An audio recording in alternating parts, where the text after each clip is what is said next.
Hello YouTubers! Welcome back to my channel. Ayan, Mers Reels. Yes.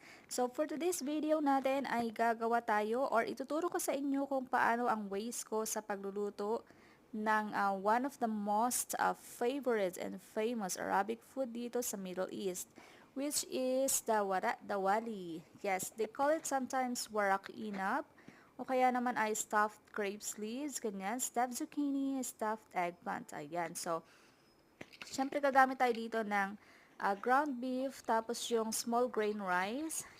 Tapos ang gagamitin nating karne dito ay ang lamb meat. Dapat yung meron siyang buto-buto at saka meron siyang fat. Siyempre gagamit tayo dyan ng grape leaves, zucchini at saka eggplant.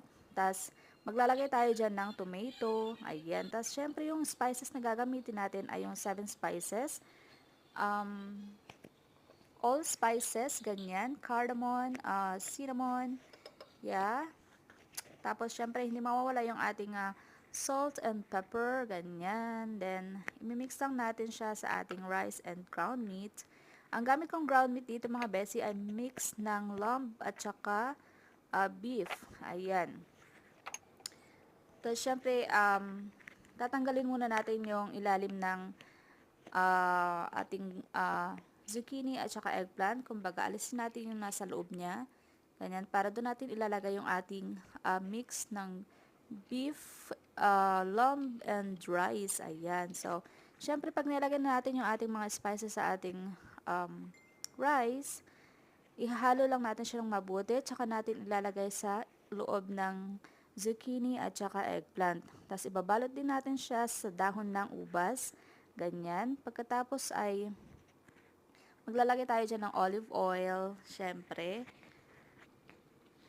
Then, ang paglalagay lang natin ay i-layer lang natin siya sa ating pot. Syempre, unahin muna natin ilagay yung ating tomato, pagkatapos ay yung ating meat, then yung ating stuffed grape leaves, zucchini, and eggplant.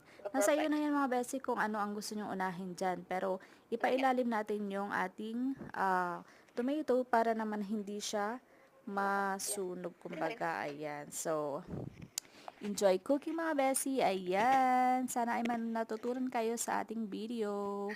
Yes, thank you for watching. See you again in my next video.